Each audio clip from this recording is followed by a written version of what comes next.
Hey everybody, this is Digink64 and welcome to my review for Starcrushed, the Season 2 finale of Star vs. the Forces of Evil. It seriously feels weird saying that since, honestly, doing these reviews for the past few weeks have been a hell of a lot of fun and it's honestly gone by so fast. Now we have to sit through the dreaded hiatus and hopefully wait that it won't be long for Season 3. I mean, we know Season 3 is pretty much halfway done now in terms of finishing actual episodes, so we probably won't have to wait long for a few episodes, so hopefully, it'll come soon. But in the meantime, I'll have other Star videos coming out, and I'll probably post an update video tomorrow just explaining what's going on now that the bomb is over, some Milo Murphy's Law stuff and that, so yeah. Anyway, getting into Starcrushed, this episode absolutely blew me away. That's the easy way of putting it. There was a lot of stuff that I expected to happen, sort of, but there's also stuff that I honestly wasn't expecting to happen, as we'll see towards the end. Overall, this was an amazing episode that sort of closed out everything that Season 2 had, in a way, but again, we'll get to that. Anyway, I don't want to keep you for too long on all of this, so let's just go ahead and get straight into the actual episode. So this episode starts off with some kind of party after the events of Face the Music, with Marco feeling really awkward around everyone, even Jackie in a way. I do have to say that if you guys tuned into the live Marco chats on Disney XD's YouTube channel, then Marco's parents doing this would make a lot more sense here, just saying. So basically Jackie takes Marco away and then we see Star trying to avoid Marco since she's also feeling pretty awkward about everything. Obviously, she ends up seeing him anyway and attempts to go up to them before Jackie leaves, and things just become about 10 times more awkward. Also, let's not forget the awkward handshake or fist bump. I'm not sure what's going on here, so yeah. So Star ends up calling her friends for an emergency friend meeting, which includes Ponyhead, Jana, Kelly, and Starfan13, because why not? The episode then cuts to Ludo's monster castle, which sees the Magical High Commission breaking in to take it all down and get the book back, so they freeze all the rats, manage to get rid of the spider and the bird quite easily, which was kind of a shock. They've been a pretty decent threat up to this point, so good job for Hekapoo getting rid of them so early, but yeah. And freezing Ludo as well, so I have to say that this scene is incredibly cool. Watching them all get into battle, they look so awesome, Moon especially, and even Hekapoo, and Romulus is just great. Even seeing on the tracks as well in the battlefield is pretty good. So Ludo tells him that Glossaric is gone, and it seems as if Ludo has no memory of what Toffee did, which is kind of interesting. I do wonder what happened to Glossaric as well, since he wasn't in this episode at all, as we'll see later on. So the episode cuts back to Star, who continues to deny to her friends that she has feelings for Marco, even though they know it, we know it, the whole world knows it at this point. She just wants things to go back to normal, so Jenna and Ponyhead suggest going to a party with the bad kids, which does end up leading to something pretty interesting, don't worry. But in the meantime, we cut back to Moon and Ludo here as he's explaining that Glossaric belongs to him now, and that he just disappeared. I also like how Moon actually referred to this place as an ancient monster temple, which is interesting as I was probably right in it belonging to monsters around the wartime, so yeah. But before leaving, Moon tells Ludo that she saw his family before he starts to tell her stuff about them, which we don't get to hear much of. We get to hear a bit of it later on, which is kind of a shame, but I can live with it. So we then head back to Star at the party, and while Jana and loads of other kids enjoy burning books and paper, school stuff basically, it really isn't helping her, so she starts to leave before being called back by Oscar of all people, who we haven't seen since Star on Wheels of all episodes. That was a long ass time ago, but he has a new haircut now, and he looks, hey, we can actually see his eyes now. It's cool to see him again, and while I would say he could be a potential love interest for Star, considering what happens by the end of the episode, I'm not 100% sure on that. So they start to hang out with his sweet new haircut, but before that though, we cut to Marco and Jackie talking about what they are doing during the summer. Marco is still a little weird about Star, so when he goes to get some food for Jackie, some kind of pizza food, I don't remember exactly, he has a nice conversation with his dad, and I really liked this. I liked how I was saying that Marco's parents didn't really do anything in heinous, and that they were just kind of shit parents, to be honest, but here Marco's dad at least feels like a human being and an actual character, which I really liked. I hope we can get more of this going in Season 3, it was really cool. So we cut back to Moon with Ludo telling her stories about his brothers. Moon eventually tells him that Dennis misses him and tells him that she can help him, saying that he doesn't look well. A bit of an understatement, Moon, seriously. I like this though, it shows that there maybe is redemption for Ludo after all, as long as they can get rid of Toffee, which seems pretty unlikely for the foreseeable future, so we'll see about that. But as we cut back to Star and Oscar plays his guitar, but unfortunately throws it high into the air as he says, possibly reaching Mars. They both fist bump, or Star's version at least, and even if Star doesn't exactly have feelings for Oscar, then Oscar definitely does, which I feel like makes me think that we'll see more of him in Season 3.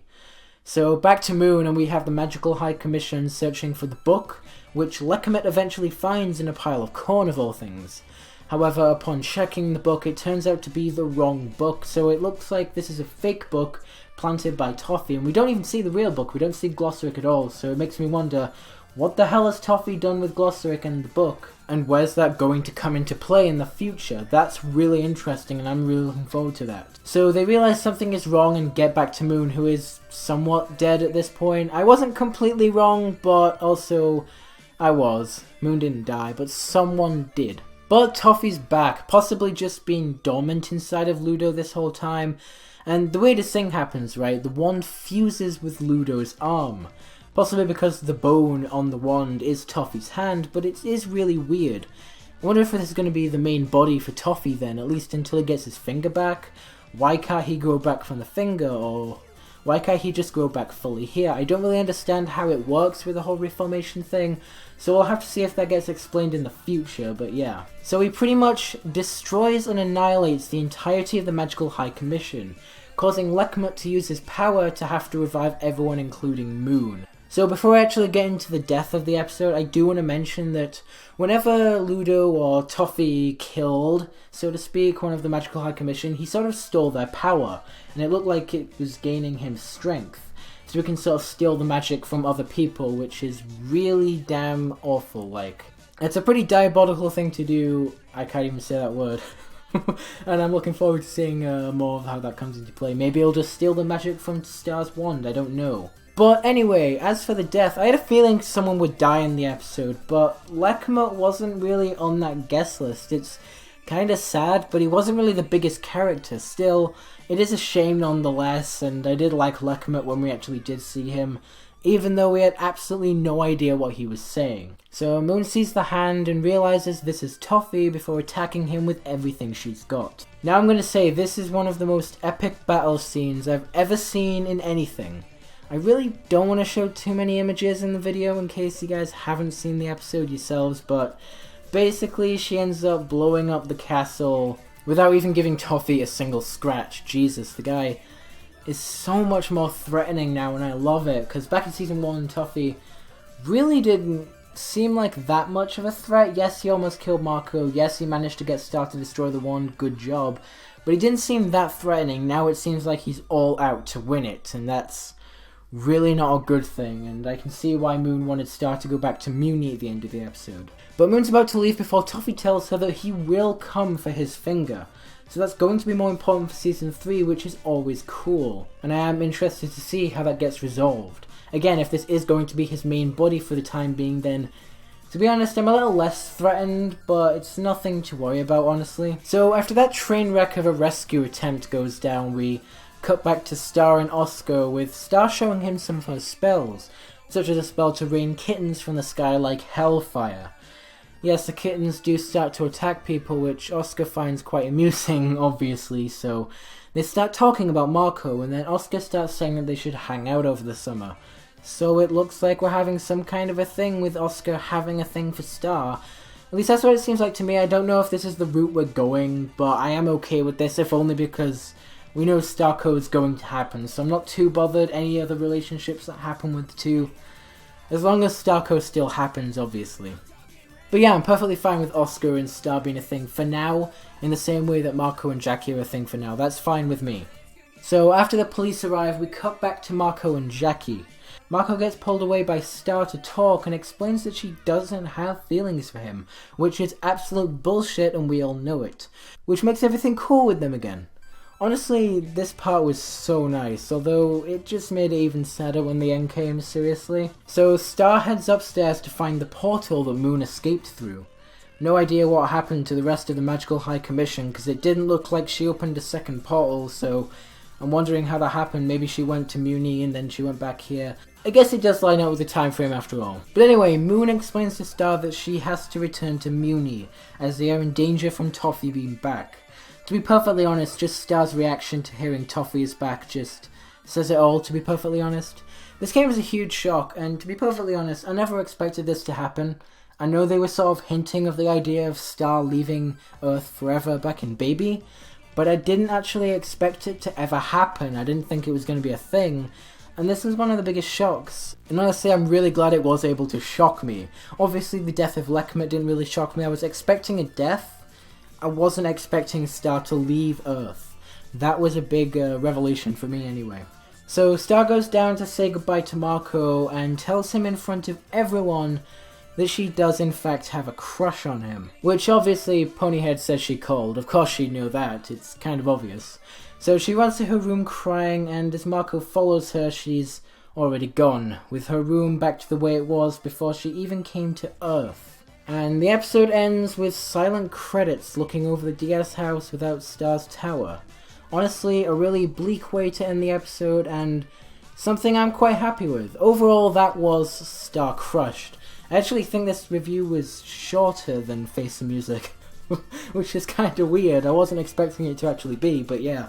That was Starcrushed. Overall, I don't know what to say. I mean, Star's left Muni. I mean, Star's left Earth, and now she's admitted to Marco that she has feelings for him, which I totally expected was going to happen. I totally expected her to actually tell Marco how she felt by the end of this episode. I hoped, anyway. But yeah, this episode just ended out on such a big note. And this episode honestly left many more unanswered questions than, not answered questions, such as, is Star gonna come back to Earth? If so, how? How are they gonna deal with Toffee? And is Toffee ever gonna get his actual body back? Is Starco ever gonna be a thing? How are they gonna resolve this? How's Jackie gonna feel now that Star's admitted this stuff to Marco? What exactly happened to all the stuff in Star's room? Is that now at Muni? Is Toffee's finger now at Muni? Where exactly is Glossaric? And where's the book? And how do we get them back? Can Ludo actually be redeemed? Is he going to ever come back as Ludo and not just Toffee Ludo? Overall, there are so many unanswered questions, and I want to get to them. I kind of do want to answer them in just a separate video, just going over a lot of the unanswered questions, how I think they're going to be resolved and all that sort of stuff. And I probably will make that video along down the line. Like I said, I have other Star-related videos coming soon at some point. I don't know when, because there's also the Milo Murphy's bomb in March, so there is that. I'll try to get them up sooner or later, but again, I think it'll probably be not for quite a while yet, so they are coming though, and they will come. I'm definitely looking forward to it, but overall this was an amazing finale, really good. It was a shorter review than Face the Music, but hey, and I am wondering how they're gonna forward this into Season 3, how Star's gonna come back and all that sort of stuff, so yeah. I mean, again, there is a thing with Star has dimensional scissors. Can't she just come back at any point? So that's another thing as well. She can just come back at any time, so she doesn't need to worry about being gone forever. She can just come back, so I don't see what the big deal is. But anyway, I'm going to probably do a separate video on all this stuff. Maybe, I don't know. But anyway, if you guys enjoyed this video, don't forget to like, comment, and subscribe, and I'll see you guys in the next video.